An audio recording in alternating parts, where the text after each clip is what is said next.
You're now listening to Radio Danzig, broadcasting from the heart of Europe.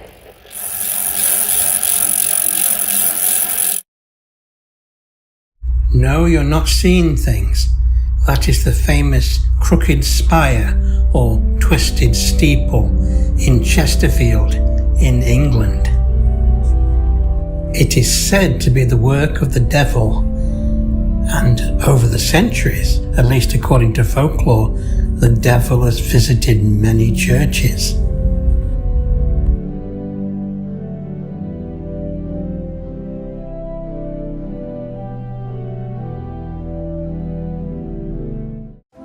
In 1220, the devil was said to have visited the Basilica of Santa Sabina in Rome, where he threw a black basalt roofing stone at St. Dominic.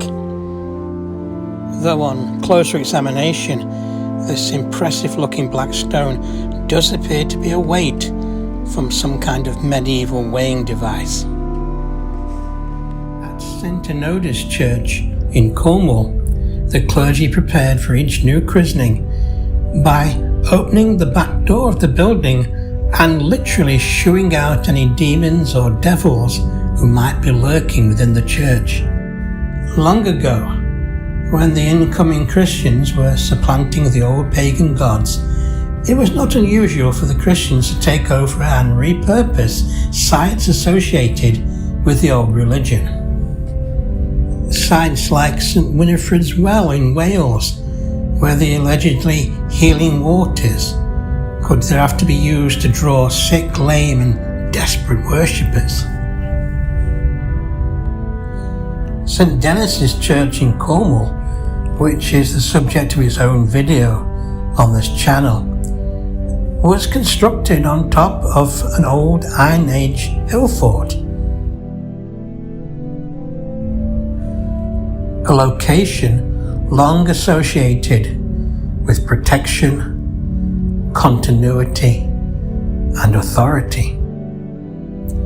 There were times, however, when these acquisitions didn't go to plan, and historical records hint at resistance or even acts of sabotage.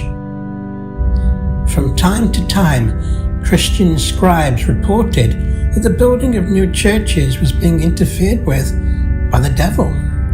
Building stones were being taken away and newly constructed walls were being knocked down.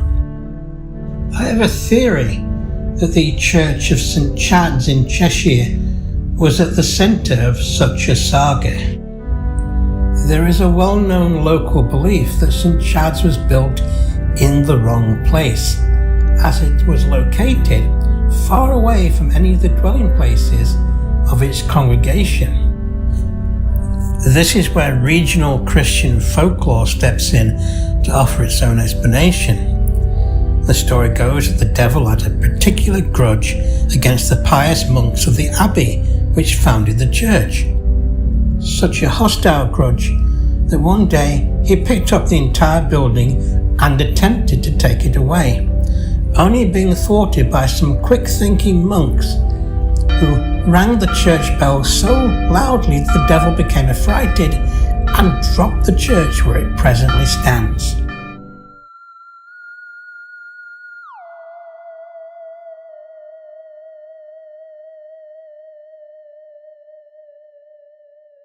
In the 1890s, when the church authorities in Swansea decided to invite architects to submit designs for a brand new version of St. Mary's Church, there was a degree of local opposition, some of the faithful perhaps feeling that it might be better to renovate the existing medieval church.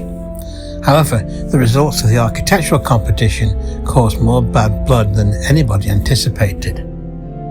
Only the designs of two architects were considered, those of Sir Arthur Blomfield and a local man. Sir Arthur's designs were accepted.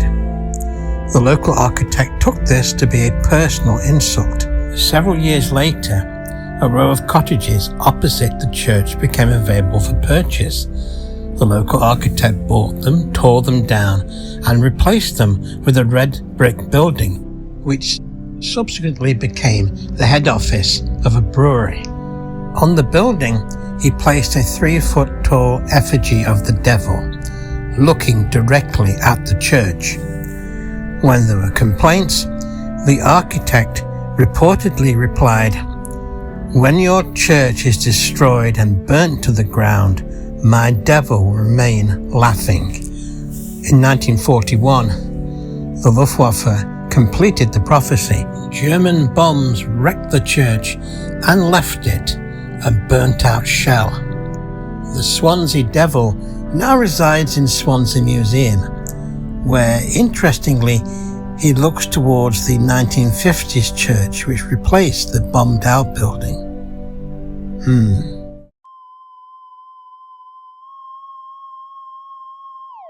Spoil Sports will tell you that St Mary's and All Saints Church in Chesterfield gained its remarkably distinctive steeple via the use of insufficiently seasoned wood, which literally twisted like a corkscrew one hot summer. But the local people will tell you that's nonsense. It's the work of the devil.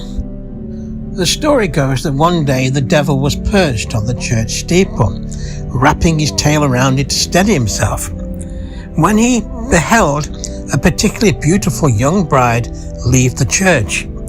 He was absolutely shocked to find that this incredibly beautiful girl was a virgin on her wedding day.